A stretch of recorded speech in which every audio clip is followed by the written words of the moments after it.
Bruins Beat is brought to you by Prizepicks. And welcome into the Bruins Beat presented by Prizepicks. Go use that promo code CLNS to get $50 in lineups after you play your first $5 lineup. And we're presented by Gametime. Welcome back to Gametime. Use that promo code CLNS to get $20 off your first purchase. And of course, we're presented by CLNS Media. Make sure to go subscribe to Bruins Rinkside on YouTube. Lots of great content there. 2 Bruins Beats a week, 2 Poke the Bears a week, 2 Pucks with Hags a week. It's insane. There's so much coming. And with captain's practices and training camp coming up, there is a lot of stuff. Podcasts, interviews, scrums, live streams we'll do too. So there's a lot there. And if you don't love looking at us, you can always listen to us wherever you get your podcasts from. Apple Podcasts, Spotify, Podbean, Amazon Prime, I think has them. Anywhere we are anywhere. And then obviously there's lots of other great content at CLNS, Celtics All Access, Patriots Press Pass. They are in full swing, so go check them out. I am Evan Marinofsky, riding solo today. It's just you and me. That's what it is. I am talking to you, just you at home, just you. Connor, it's been a weird couple weeks. Labor Day was this past weekend. I had hockey events all day last Monday and Tuesday, so I apologize for these coming out later than they normally would. Usually I try to record Monday and have it out Tuesday, and then the second Bruins Beat later in the week. That's not how it's going to be this week. It'll be this whenever you listen to it, either Wednesday or Thursday, and then I'll do another one likely with Connor that's going to come out Friday or over the weekend. So there's more coming for sure, and we'll get back to a normal schedule next week. But I appreciate you guys all sending in your questions. There were lots of good ones, and I made sure to include all of them. I don't think I missed a single one, and if I did, you can tweet at me and give me crap for it, but I think I got everybody in this. So we'll start with John Zanis. If you start now, can you grow a mustache for November 2026?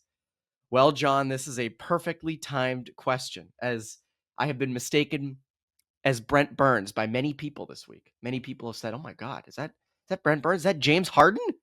Is that who I think it is?" I'm trying it out. Girlfriend was away this weekend. I've never gone a day without shaving, and this is a week. So I'm very curious to see what this looks like. This might be shaving off the next time I do a Bruins Beat, but I wanted to leave this on just for John, just for Zanis, for saying that. It's Brent Burns. I'm almost there. It's close. So we'll monitor that. Maybe I'll keep it up. Maybe I'll just keep going. If you guys love it, we'll just keep rolling with it. Let's get into hockey questions. Nick Krasko asks, who's the one current roster player aside from the obvious McAvoy, Pastrnak, Swayman, Hampus Lindholm, Morgan Geekie, or Elias Lindholm, whose unexpected rise could change the Bruins' future? In other words, which prospect could play better than we expect, stabilizing a spot in the lineup for years to come? Hagens is the easy answer here, but that's a cop-out. I mean, obviously, James Hagens has changed their future just by being drafted by them. So I don't think that's the answer you're looking for there. In terms of a prospect, Dean Letourneau, and I know he was a first, 2 years ago now, or in 2024, but I feel like everyone's kind of written him off. Like, oh, he had 3 points last year, bust, stinks, all this. If Letourneau hits, if Letourneau can be an impact guy for you and can hold down the 2C or 2 right wing or even the third line, like that changes a lot of things, because if he can at least survive in the NHL and compete in the NHL, he has a really high ceiling. So that changes things. That absolutely changes things. Another prospect would be Will Zellers. I mean, if Zellers can be a top 6 wing for you, I mean, Connor's made this comparison. Is he like a Jake Gensel? I know that's a high, that's a high bar, but it's a legit question. In terms of the roster as constructed, I've said this a couple times. Like, what if Tanner Jeannot is the guy he was in 21-22 when he had all that value and got traded for all those picks? I think he had over 20 goals, over 40 points. And it's like, oh my God, this is Tom Wilson. Like, what if he is that? What if he finds that here? I mean, again, like, he should be on that third line, so he will be getting reps. Does he force his way into the top 6? Like, he's still young. It's not like he's, 38. He's He's a young guy. So Zdeno would change a lot of things. If Zdeno is the Zdeno who he was at the beginning of the decade, which is now like 4 years ago, which, man, that is insane to think about. You're cooking. And then Nikita Zadorov. If Nikita Zadorov can be, a stable top 4 shutdown defenseman with a mean streak and can contribute offensively, play smart, that changes things too. He was, again, he had to be their top guy after Hampus Lindholm went down last year. You hope you have Hampus Lindholm for the full season. But to me, Zadorov locking things down would be a big thing for this current roster. And this is a pertinent question. At Zach_R_01 asks, Zadorov had Hagens' skill set, including shot, passing, skating, IQ, etc. Where would he be realistically in the league in terms of points and line level for second or third? Just to make it slightly more interesting, he'll still have his current mentality of how he plays. So, Zach, I'm going to have to push back. If he has Hagens' hockey IQ, Hagens is a really smart player. If he has Hagens' hockey IQ, shouldn't that cancel out Zadorov's questionable IQ at sometimes? So, whatever. We'll look over that, Zach. We'll look past that because that's actually a really good question. If he's a forward, he's a top line left wing. 6'6", 6'6", winger with toughness, skill, incredible vision, high IQ. Like, yeah, he's your top line left wing, and he's one of the best in the game. He's someone that teams are hoping to find in the draft. I mean, that isn't an anomaly. And then on D, if you had Hagens' skill set, running your power play, top line left shot defenseman, one of the best guys in the league. I mean, like, Chara didn't have that, but Chara had a high offensive side. Like, is he Chara essentially in that case? If he has Hagens' skill set? So I think on D, he's Chara. Up front, oh God. Like, I mean, that's a unicorn up front. It's a left wing. I like that question. Zadorov with Hagens' skill set. That would be. What about Hagens with Nikita Zadorov's skill set? Tough defensively, hard nosed. I think both guys could use a little bit of each other. Both guys could use a little dosage of the other one's skill set. Jason Hills asks, "Hi Evan." Hi, Jason. With the success of Geekie on his off wing with Pastrnak last year, I like the idea of putting guys like Blumel and Arvidsson on their off wings because they can't play both sides. Lines could be Geekie, Lindholm, Pastrnak. Then you have Zaka, Mittelstadt, and Blumel. Then it is Arvidsson, Mitten/Patra, and Zdeno. And then the fourth line of Asimont, Corrali, and Kastelik. And then you said Arvidsson can play power play 1, 2. Here's my thing. I keep going back to this. I think they keep Arvidsson in the top 6, at least to start. Again, if a Blumel knocks him out of it, I think they love that. Great, put Blumel in. But that's asking a lot. We'll get to Blumel more in a later question. Is it insane, though? I don't think so. Like, if Blumel's scoring can translate to the NHL, I just don't know if they start the season by putting him in the top 6. Like, even if Blumel lights the world on fire in preseason games, I still don't know if that's top 6 quite yet. In terms of off wings, sure. I mean, that absolutely works. Get the one-timer. Certainly worked for Geekie last year. But Arvidsson, to me, is stable enough to put on that second line, at least to start. And then if you want to throughout the season, if Blumel emerges or a Patra emerges in there, then you can sort of roll with that. But I don't think that's at least how they roll to start. So we'll see. Where are we? Sean Rajot. I hope I'm not saying that wrong because you're an active Bruins guy on Twitter, which I love. Who on the current roster is most likely to not play a single game for the Bruins this season? I'm assuming you mean trade, not injury. I'm not going to get sit here and be like, so this person's going to get injured in training camp and not play a single game. I think I know what you mean here. I think the obvious answer is Korpisalo. Given that DiPietro contract, like if I had to pick someone, I'm not saying that is going to happen, but if I had to pick someone, it's probably Korpisalo. Given that, DiPietro, would he pass through waivers? I don't know. Be hard to imagine that he would. Mittelstadt might also be the answer, but I can't imagine they deal him during camp. Like if they were going to trade Mittelstadt, I would have thought it would have been during the season, during the off season. during camp, you're so thin up front. Unless it's for a much better player, I don't see that being the case during camp. And then to add on to that, someone named Two for Roughing, and they spelt it like the first name is Tufor, Twofer, and the last name is Roughing. Very common name. I'm going to name my future kid Two for Roughing. Marinofsky. Obviously, that'll be his first and middle name. Bruins have to trade Korpisalo, don't they? They signed DiPietro on a 2-year NHL deal. There's no room for 3. So, yes, one of the biggest storylines of camp, no doubt. But I'm going to push back on that a little bit. Swayman has proven that he needs to be pushed. I think we can all sort of agree on that. His best hockey came when Linus Ullmark was at his back or in front of him, and they were pushing each other. Not saying Korpisalo can do the same thing, but at least Korpisalo is quite open to the idea. I mean, you go back to his comments at Breakup Day last year. He wanted more games. He wants more games going forward. I think they need to use him a little bit more and push Swayman, and I think that brings out the best in Swayman. And can DiPietro do that? Maybe, but Swayman's also signed long-term to a lot of money. Like, I don't see DiPietro being so great that he takes over for Swayman. I think, maybe he could push him a little bit, but he's unproven at the NHL level. Korpisalo isn't. So I give you this idea. Could they trade DiPietro? Could they trade DiPietro to a team who is desperate? I don't know. It's an idea. Like, just thinking out loud here. That's what this is for. You can let me know what you think. I mean, I know they just signed him. They just signed him. But I don't know. Could that get you something? Could that get you something in return? Because, again, Swayman makes a lot of money and is going to for a long time. So the idea that DiPietro is going to, take over for him, I just don't see it. This isn't Brady Bledsoe.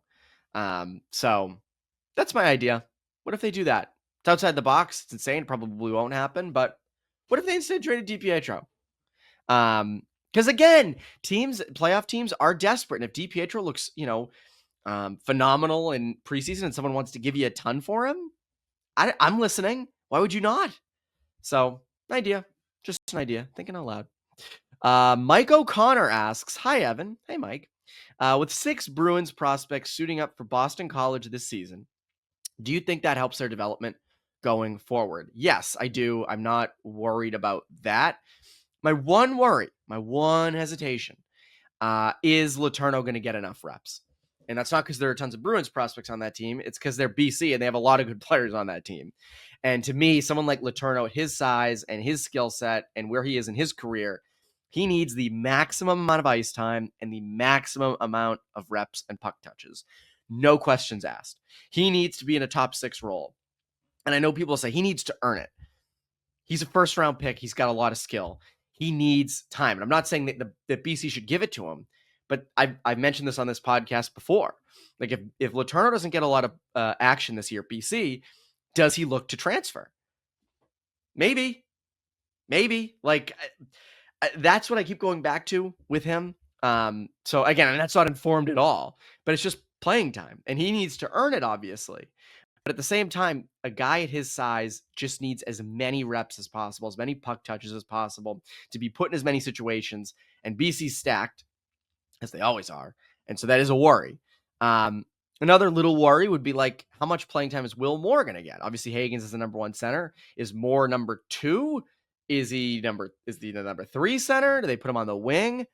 I don't know. But that would be my other thing for him. Because again, now these high-end freshmen are playing a ton in college hockey. So you need to make sure that your high-end freshmen that you drafted are playing a ton too. Nathan Rogers asks, 90 points over or under? He's obviously talking about the season. I hate to say it. I'm going to go under 90 points. 90 points gets you in the playoffs, at least last season, and it has most seasons. Typically means a wild card team. I don't see it with this team. I don't see it with this group. Not saying that they're 76 points or whatever they were last year, but I see them low, I don't know, mid to low 80s. They're on the cusp. They're around it, not quite in it.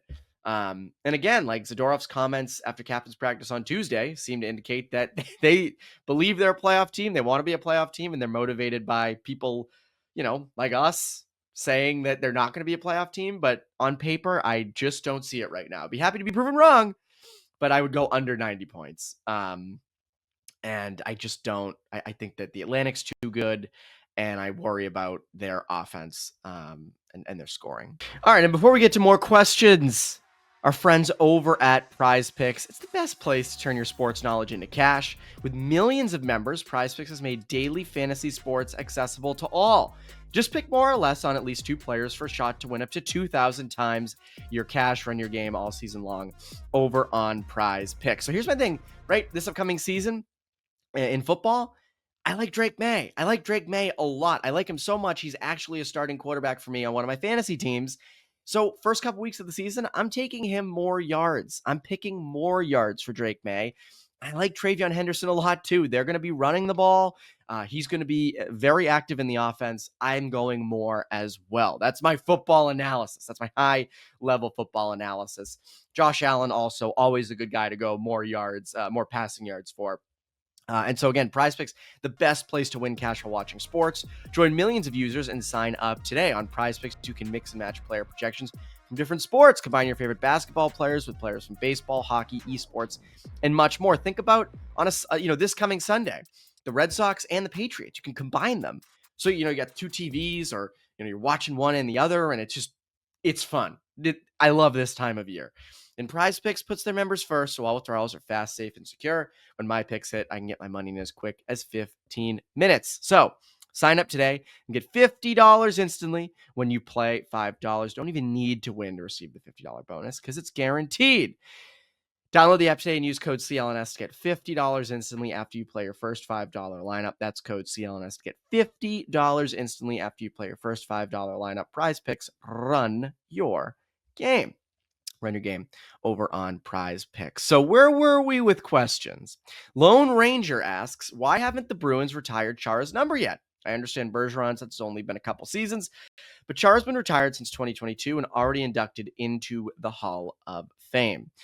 I don't know. Neely called this a no-brainer when Chara retired, so it obviously is going to happen. My guess is that it has been a busy couple of years with stuff. I mean, obviously the Centennial season in 23-24, and that, was a huge deal. I guess they didn't do it during that. Maybe they're saving it. They're saving it for when things quiet down. I mean, they haven't, to my knowledge, announced it for this season. Do they do it the season after? I don't know why they're waiting, but that would be my thought, is that they don't want to have everything happening in a 3-year span. They want to spread things out.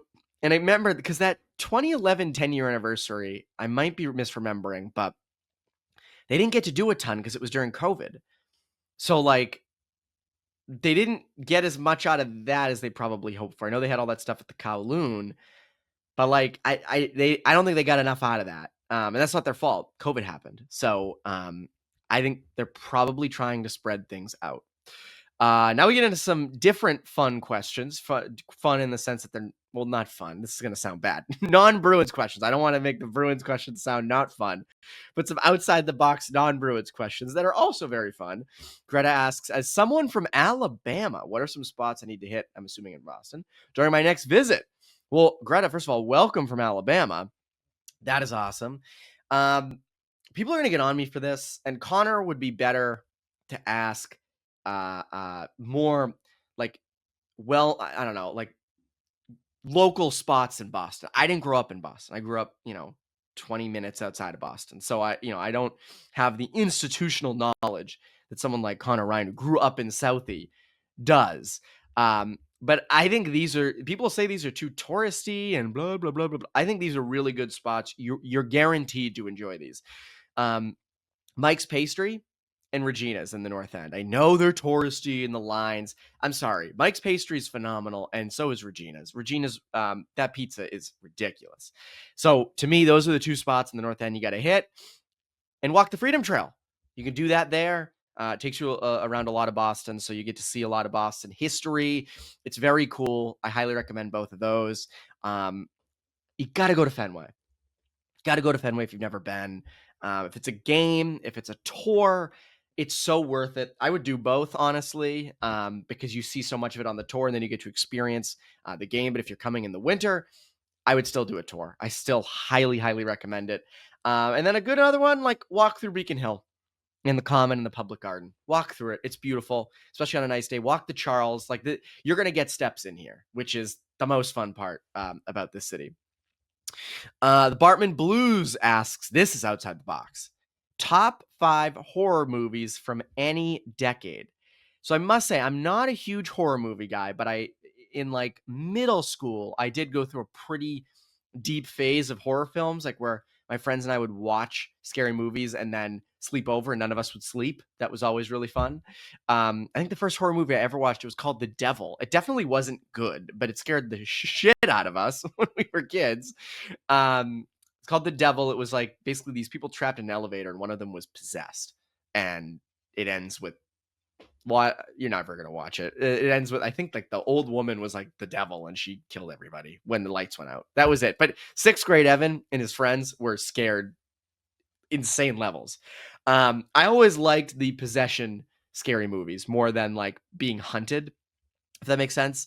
It scared me so much more that like Paranormal Activity 1 through 3 would definitely be on my list. I know those aren't probably like great horror movies in the grand scheme of things, but just they're really eerie. The fact that it can kind of just happen to you. It's like found footage. Blair Witch Project is the same type of thing. Blair Witch Project is so scary.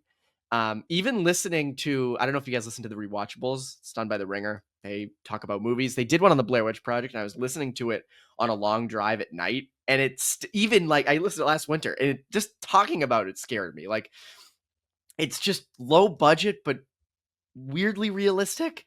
Very 90s too, which again, I didn't grow up then. I mean, I'm a 99 baby, but I'm obviously 2000s kid, but it still was very 90s.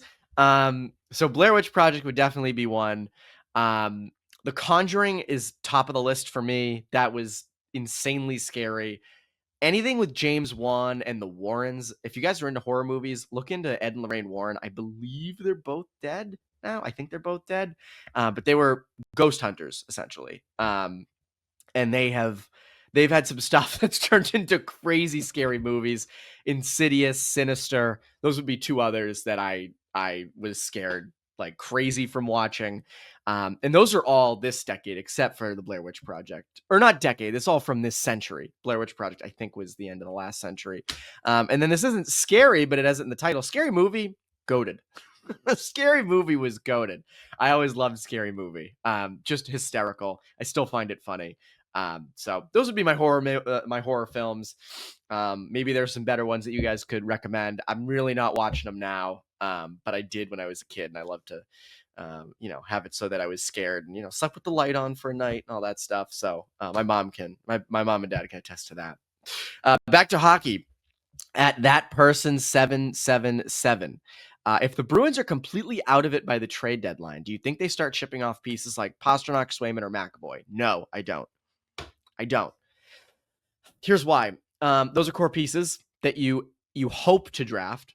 Those are core pieces that are all pretty young, and your future's bright enough with draft picks coming, with guys you've drafted to support them. Hagen's coming in, Wilmore, if Letourneau hits, guys like Zellers, and then you have 2 firsts next year, 2 firsts the year after. Obviously, it's going to take some time for those guys to get to the NHL, but I don't believe in fully blowing it up. That would be fully blowing it up. That would be years. If you trade one of those guys, that's years. Unless it's a player for player swap. But I just don't. That's going to be tough. There's a question coming where we can really dive into this. So I'm going to save it for that. The Garden Hockey Club. I sound like Kana. He asks, or the Garden Hockey Club asks, let's talk about Peeke and the ripple effect of adding a second pair right shot defenseman. I see Peeke getting moved as it comes to March, just because him and Jokiharju aren't a great right side majority behind McAvoy. Peeke also would need another contract. Jokiharju is better as a third pair option. I agree. Jokiharju is better as a third pair option. Here's my thing. If they're well out of it, wouldn't shock me if they shopped Andrew Peeke. I mean, again, like a good, reliable, pretty defensive right shot defenseman who can, eat penalty kill minutes, isn't phased by playing a lot of minutes, can take D-zone draws. That's a guy who gets you something at the deadline. Now he is 27, so he's fairly young. if you like him, maybe worth keeping him. If you think there's extra ceiling, I don't think there is. I think that is probably what he is, which is fine. But you probably do need a legit top 4 right shot defenseman behind McAvoy. Don't know if Peeke can do it. We'll see this season, but I could see them shopping him. And this is just speculating. I could see them shopping him for a legitimate return of picks and or prospects at the deadline. And then again, what do they do after McAvoy? They don't have any prospects really that can step in on the right side. They just don't have anybody. So, is that a focus of the draft? I thought it would be this year. It wasn't. I thought it would be somewhere in that second round. It wasn't. A lot of them were gone. So, Rasmus Andersson's been a name that we've tossed around a lot. And again, I stand firm with my Rasmus Andersson take of he makes sense, but are you competing during his prime, or are you giving up future to trade and, to trade for him? And you're going to be more middle of the road the next couple years. That's my thing, is that if that's what it is, then you're signing him to a 7 or 8 year deal. What is he? What is he? And what are you? So that's my thing. I think they ultimately probably draft that next right shot defenseman, but hey, Andersson would help them in the short term and long term too. He'd help them in the long term as well. Before we get to the big question that I teased a little bit before about trades, you know who's back? Gametime is back. Gametime is so freaking back, and they couldn't have come back at a better time. College football season is back, and it's one of the most fun times of the year. You got tailgates, hyped up crowds, and incredible finishes. But the downside can often be the process of getting tickets, queues, login screens, and prices just jumping at checkout. But thankfully, we have the Gametime app, which gives the advantages back to fans. It's the hack for unlocking amazing tickets and experiences in a few taps. It's incredibly easy to use. And the Gametime guarantee means you can trust you'll get 100% authentic tickets on time and at the best price. Plus, and this is probably my favorite thing about it, fees are always included. So what you see is what you pay. It's also the start of the NFL season. You can go to the Patriots opening game against the Raiders on Sunday, and as of right now, there's a deal for a $183 ticket. And if you want, Gametime will pick the best possible deal for you with Gametime picks as they decide which seats are the best value based on where they are in the stadium and what the price is. Following weekend, Red Sox host the Yankees, which is a huge series, and you can get in Friday's game for as low as $166, and that's over a week away. Gametime has deals in the lead up to the actual game time. So again, that's a huge series. Friday night, don't want to miss it. Gametime's going to hook you up. And the best part, fees are included, so you always know what you're paying with no surprise fees at checkout. So take the guesswork out of buying college football or any sport tickets with Gametime. Download the Gametime app, create an account, and use code CLNS for $20 off your first purchase. Terms apply. Again, create an account and redeem code CLNS for $20 off. Swipe, tap, ticket, go. Download the Gametime app today. So Gametime is back. Got to go. I mean, they are good. They are great. I am a avid user of Gametime. I really like Gametime, and I'm very happy that they're back because they do a really great job. Let's get on to some questions. This is one that I'm sure you will react to. Wanders2 asks, if the Bruins tank again, and I know it's unlikely, but if they traded Pastrnak, what would be the minimal haul in return? So couple ground things on this, right? Pasternak's making $11.25 million per season through 2030, 31. Oh, wow, that feels like forever away, but it'll be here before you know it. And even though that's cheap for him, that's still a pretty big cap hit to put on the books. That's sizable. I mean, it's cheap for him, but again, sizable. And he has a no movement clause, so he's got to approve where he's going to go. So on the surface, you're not trading him to a rebuilding team. You're likely trading him to a good team, so the first rounders you're getting back would likely be low. And then is that team's prospect pool any good? You think about really good teams. How good are their prospects? Here's my idea. If you were going to do this, you do this to a team that's on the verge of contending. I look at two teams, San Jose Sharks, Anaheim Ducks. So I think back to, I think it was the Joe Thornton trade, and I think it came out during COVID. Ty Anderson wrote about this. I think it was Brian Burke who said, we wanted Joe Thornton when he was GM of the Ducks really bad from the Bruins. And he was saying that we told them there were like 6 untouchable players, and they could have any other prospect or any other player they wanted. A certain amount. You couldn't have all of them, obviously, but you could have, I forget the number, but you could have a couple. And the untouchables at that time were like Solani, Niedermeyer, Jaguar. But like Getzlaf, Ryan, Perry were likely were likely, you could get. And so I look at the Sharks, and I'm assuming that Greer would say, all right, Celebrini and Misa are untouchable, but you want Will Smith, you want Sam Dickinson, you want William Eklund or future firsts, you got it. And to me, that would be the route. The route would be you get Will Smith and, probably a future first and another one of their firsts. Sam Dickinson, is it Quentin Musty? Is it, William Eklund? Because again, like you put Pastrnak with Celebrini, you're competing pretty fast. So that would be my idea if you were to do that, if you were to execute it. And I look at the Ducks, same type of thing. Take anyone you want except for like Leo Carlson or Roger McQueen. And they have a ton of young guys in their system on their roster who, they can't pay them all. And to get a guy like Pastrnak, you have to give some of those guys up. And that would accelerate the rebuild because let's just say Will Smith came in, like he's NHL ready. He can step in and make an impact now. So to me, that's the route you would take. I don't know if it's minimal or maximum, whatever it is, but that's if you were to shop Pastrnak, that's what you would do, and you would hope that he would say, I want to go live in Anaheim, or I want to go live in San Jose, and he gets to play with Celebrini. So that would be my idea. That's not happening. I don't see that happening, but I'm curious what you guys think. What would be the move for? What do you guys think if they were to do that? Who would be the team? What would be the package? What do you want? Because again, that would probably limit, and the Bruins do like making the playoffs. Not saying, if you trade Pastrnak, you're not making the playoffs, but like you're closer to it, getting back legit players, young players, rather than draft picks. Paul Shant asks, thoughts on Cole Spicer to Western Michigan? Happy for him. I wish him the best. I mean, he clearly he's gone through a lot of injury stuff, decommitted from Arizona State. So I hope it works out for him. He had a pretty good year last year in the USHL. So hope it works out. iHockey asks, Evan, if Middlestat lands as 2C this season, do you see any value in running a Zacha, Mitten, Arvidsson third line? It could compete with any third line in the NHL. Bruins have a loaded fourth and respectable first line, so would only leave the second line. What remaining wings would you put with Casey? And then he said in parentheses, I assume Middlestat is now their stopgap until this coming spring or fall when Hagens takes over as 2C. I wonder if any of these guys will be impactful on a second line. Poitras, Hustendinov, Steves, Lysell, Blumel, Luck Mellis, or Merkulov.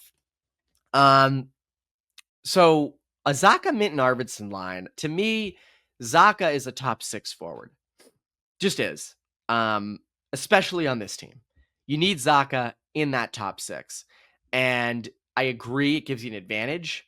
Certainly, it's like the whole like Charlie Coyle thing. It gives you an advantage on the third line. But this team needs Zacha in second line, top minutes. That's what this team needs. And, if Arvidsson is down there too, that's assuming 2 players broke out and moved into the top 6. Like, could it be Poitras? Maybe. I've said this before. What if Poitras does outplay everybody and is the second line center in camp? Like, what if that happens? Like, maybe. What if, goes to the wing? Maybe.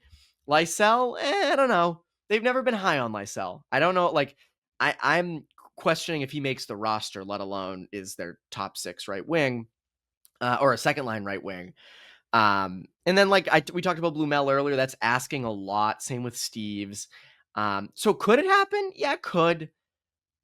I'm not betting on that. I think they start out with a conservative approach of sort of the top 6 that we expect. The first line everybody expects of Geekie, Lindholm, and Pastrnak. And then that second line of, some form of Zacha, Middlestat, and Arvidsson. That's still what I think. We'll see what happens in camp. But to me, that's what I think they go into the season with. And they've also never been big on throwing a young guy into the top 6. It's usually like, oh, you get a little spot on the third line for a bit or, some minutes here and there. That would be a lot. And to do that with 2 players would kind of be out of the ordinary for them. Minty Hippo asks, when are Chara and Bergeron going to be coaches? To me, I've always seen them as front office guys or presidential candidates. I mean, team president. Bergeron and Chara are going to run for president of the United States. No, I see them more as team presidents or at least front office people, more than I see them as coaches. Just that's how I see it. We'll see. I mean, Chara sort of has an unspecified role in the front office. We're all trying to figure out what that exactly is. And Bergeron seems to be enjoying hanging out with his kids all the time. So we'll see what ends up happening, but I think it's going to be more of a front office role if they do decide to jump back into that. Before we get into these final questions, fun reminder, subscribe to us on YouTube, Bruins Rinkside. Free, easy, turn on notifications.